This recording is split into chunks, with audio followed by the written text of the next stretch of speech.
यही तो। नमस्कार दोस्तों, जैसा कि आपको पता है हम कक्षा 12वीं में विषय अर्थशास्त्र पढ़ा रहे हैं, जिसमें आपका अध्याय 3 है उत्पादन तथा लागत। इससे पहले वीडियो में हम अल्पकालीन उत्पादन लागत के बारे में पढ़ चुके हैं। आज हम पढ़ेंगे दीर्घकालीन उत्पादन लागत के बारे में, यानी long run cost of production, यानी दीर्घकाल में जो लागत लगती है उसके बारे में। दीर्घकाल, चलिए तो हम सबसे पहले इसका अर्थ जान लेते हैं।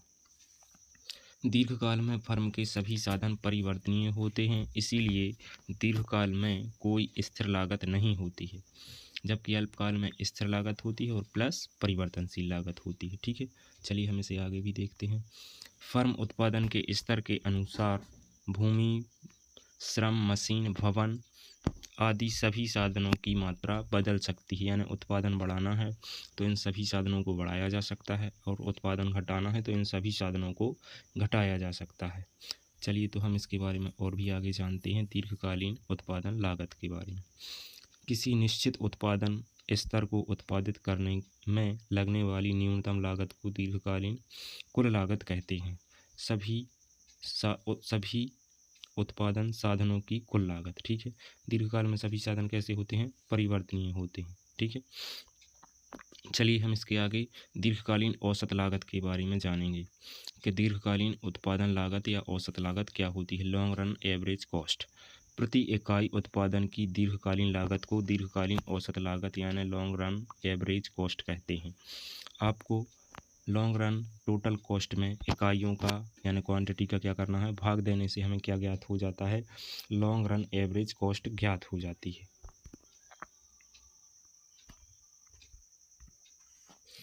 लॉन्ग रन एवरेज कॉस्ट का जो वक्र बनता है वह इस प्रकार से बनता है। ठीक है, यह इसका एवरेज का न्यूनतम बिंदु है और यह अधिकतम बिंदु है। ठीक है, नीचे आपको क्वांटिटी दी रहती है और यहाँ पर आपको लागत दी रहती है। ठीक है,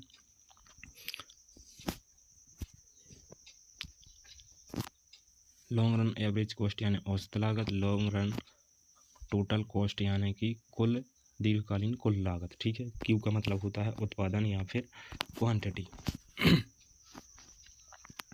सामान्यतः यह वक्र कैसा होता है, यू आकार का माना जाता है या यू आकार का होता है। ठीक है, जब एसी के यानी लॉन्ग रन एवरेज कॉस्ट के गिरने के कारण पैमाने की अवस्थाएं या अर्थव्यवस्थाएं और बढ़ने के कारण पैमाने की अर्थव्यवस्थाएं हो सकती हैं। यानी कि औसत बढ़ेगा, औसत लागत बढ़ेगी तो उत्पादन भी बढ़ेगा, उत्पादन लागत बढ़ेगी, और एवरेज कॉस्ट घटेगा तो उत्पादन लागत क्या होगी, घटेगी। ठीक है,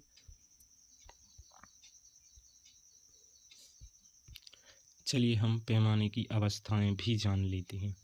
जब उत्पादन बढ़ने पर प्रति इकाई लागत घटती है तो पैमाने की अर्थव्यवस्थाएं कहते हैं या अवस्थाएं कहते हैं। ठीक है, यानी उत्पादन बढ़ता है तो लॉन्ग रन में एवरेज कॉस्ट यानी औसत लागत घटती है।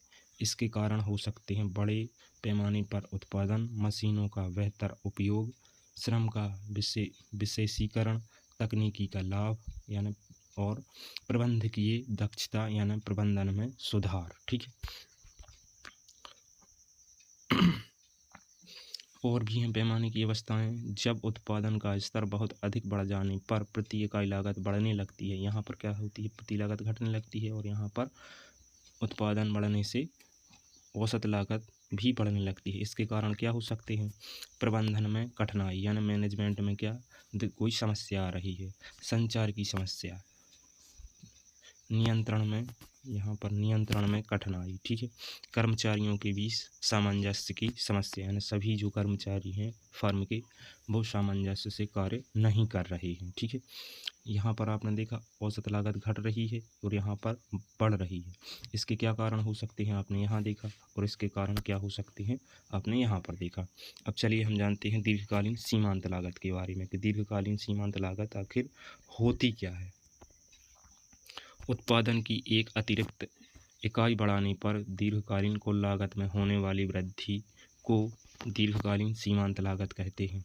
यानी कि अगर दीर्घकाल में कुल लागत यानी कुल प्रति इकाई उत्पादन बढ़ाना है, पहले एक इकाई का उत्पादन किया जाता था, अब एक और अतिरिक्त इकाई का उत्पादन करना है तो एक इकाई से दूसरी इकाई पर जाने के लिए क्या लागत लगती है, यानी उस लागत में क्या परिवर्तन आया है। यानी पहले 10 रुपये लागत लगती थी, अब मान लो 15 लगने लगी, तो कितने का अंतर आया है, 5 का अंतर आया है। यही आपकी सीमांत लागत है, ठीक है, यानी लॉन्ग रन मार्जिनल कॉस्ट है, ठीक है। यहाँ पर डेल्टा LT का मतलब होता है दीर्घकालीन कुल लागत में परिवर्तन। यहाँ पर डेल्टा Q का मतलब होता है दीर्घकाल में उत्पादन में परिवर्तन, ठीक है।